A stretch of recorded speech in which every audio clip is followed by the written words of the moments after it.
Similar triangle समरूप त्रिभुज, और समरूप त्रिभुज सिमिलर ट्रायंगल के एग्जेंट साइड्स संगत भुजाओं का अनुपात बराबर होता है। यानी जो छोटे वाले ट्रायंगल में साइड रोल कर रहा है वही बड़े वाले ट्रायंगल में रोल कर रहा होगा। चूंकि इंपॉर्टेंट डेरिवेशन है और आप फिगर को यहाँ समझ गए हैं, तो ये डेरिवेशन मैं आपको करा रहा हूँ बच्चों। आप इस डेरिवेशन को देखिए।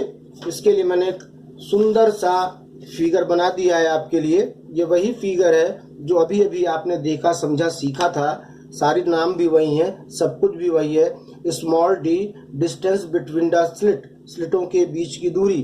Capital D distance between slit and screen, slit और पर्दों के बीच की दूरी। X is the position of fringe from central fringe, केंद्रीय फ्रिंज से फ्रिंज की दूरी, वो दीप्त हो चाहे अदीप्त हो, जिसको एक्स माना है।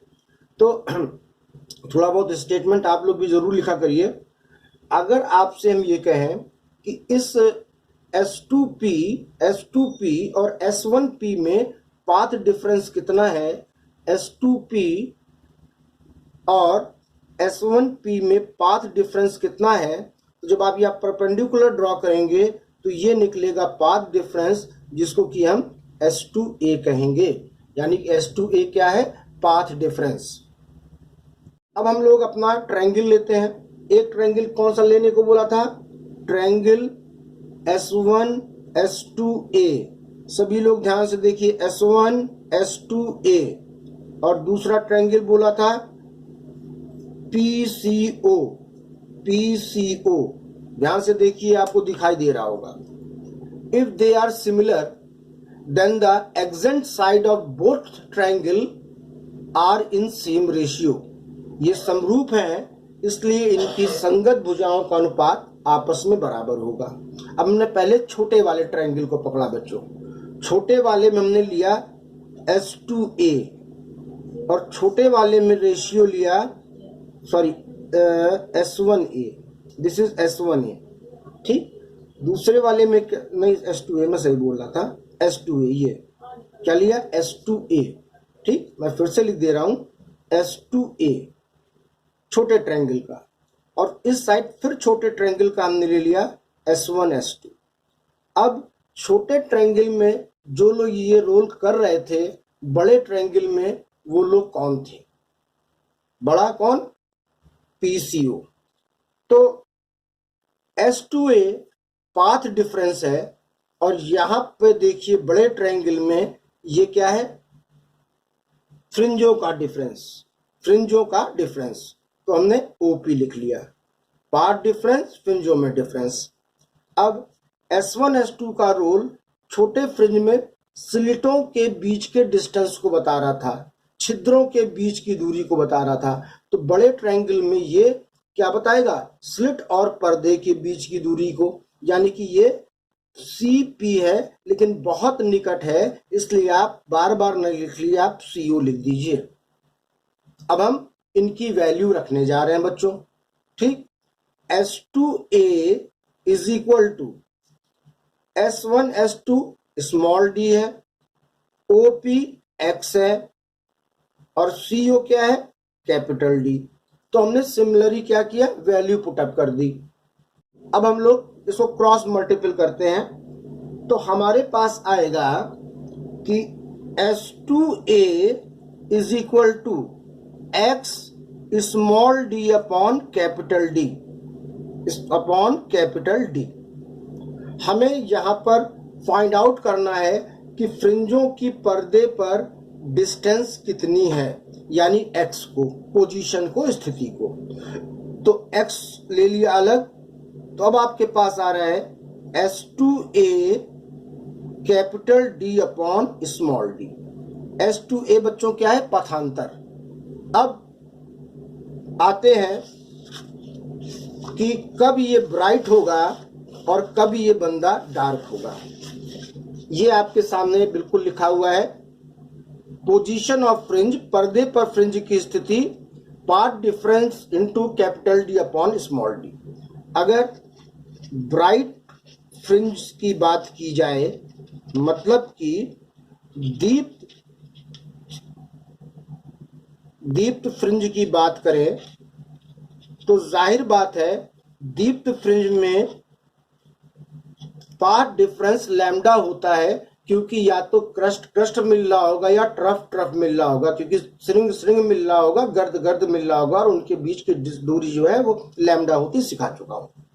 तो हमने यहाँ पे लिखा x is equal to path difference कितना है भाई, क्योंकि आप ब्राइट फ्रिंज की बात कर रहे हो तो आप यहां पर लिखोगे S2 is equal to a capital D upon small d। अब ये कौन सी फ्रिंज थी भाई, पहली, दूसरी, तीसरी, चौथी, पांचवी? तो आप मान लो कि ये MV फ्रिंज थी, सेंट्रल ब्राइट फ्रिंज से MV फ्रिंज थी ब्राइट। तो यहां पर हमने m लैम्डा लगा दिया D अपॉन D, जहां m की वैल्यू हमें रखनी है 0, 1, 2, 3 एंड सो ऑन। अब न्यूमेरिकल में पूछा जाएगा, बताइए कि 7वीं दीप्त फ्रिंज कहां थी, तो यहां पर 7 रख देना।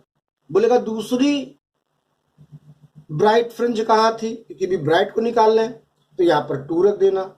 0 हमेशा सेंट्रल का होगा, केंद्रीय ब्राइट फ्रिंज का होगा, सेंट्रल ब्राइट फ्रिंज का होगा, ठीक है। बाकी 5वीं, तीसरी, चौथी, 5वीं, 7वीं, 8वीं, 10वीं, 12वीं जो पूछे वो आप एम रख दीजिए, कैलकुलेट कर लीजिए, आपका पोजीशन आ जाएगा ब्राइट फ्रिंज का स्क्रीन पर। से पूछा जा रहा है कि बताइए ये जो डार्क ब्राइट फ्रिंज बन रहे हैं इनकी चौड़ाई कितनी है।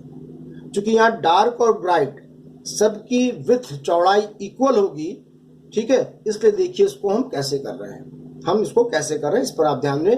ये भी इम्पोर्टेंट, मोस्ट इम्पोर्टेंट डेरिवेशन आप करने जा रहे हो, विड्थ ऑफ फ्रिंजेस, फ्रिंजों की चौड़ाई। और सब लोग ध्यान रखेंगे डार्क ब्राइट इनकी जो विड्थ चौड़ाई है वो बराबर होती है। तो बच्चों आप देखिए इस फिगर को, देखिए डार्क फ्रिंज, ब्राइट फ्रिंज, फिर डार्क, फिर ब्राइट, फिर डार्क, फिर ब्राइट, इक्वल विथ समान चौड़ाई की हैं। अगर मान लो इसको हम, इसके जो पहले ब्राइट थी उसको हम XM मान लें, या इनको हम XM मान लें इनको, तो दूसरी को क्या मानना पड़ेगा, XM+1। कॉमन सेंस की बात है, अगर ये M है तो ये M+1 है।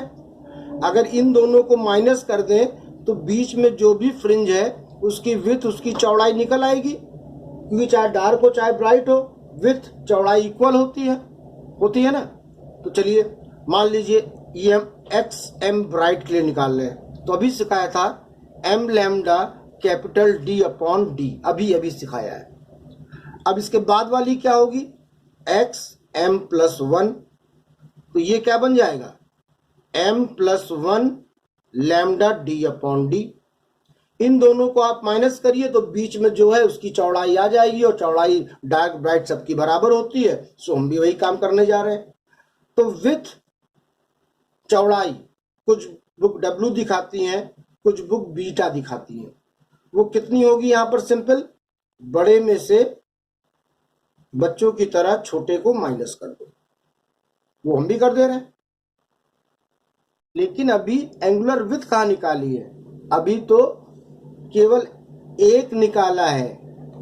विड्थ निकालने के लिए अगर एक वाली M है तो दूसरी क्या लोगे, थीटा M+1, तो फार्मूला क्या बनेगा, XM+1 अपॉन D, कोण बराबर चाप बटे त्रिज्या, angle is equal to arc upon radius.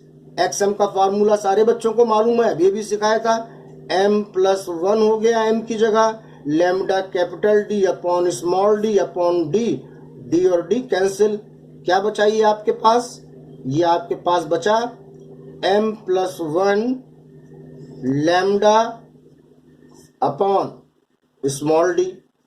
तो एंगुलर विड्थ के लिए क्या करेंगे, बड़े में से छोटे को माइनस कर दीजिए, ये काम आपको करना है आज ही। और इसी जो भी वीडियो मिलेगा आपको उसके कमेंट में आप इसका आंसर लिख कर देंगे, जो कि अगर आप सही होंगे, सच्चे होंगे, तो आप समझ रहे होंगे कि ये कितना आएगा। लैम्डा अपॉन डी हिंट दे रहा हूं, पर सॉल्व करके आप कमेंट में, ग्रुप पर नहीं, जो साइट भेज रहा हूं उस पर डालेंगे। तो बच्चों आज की बात क्लियर है आप लोगों को?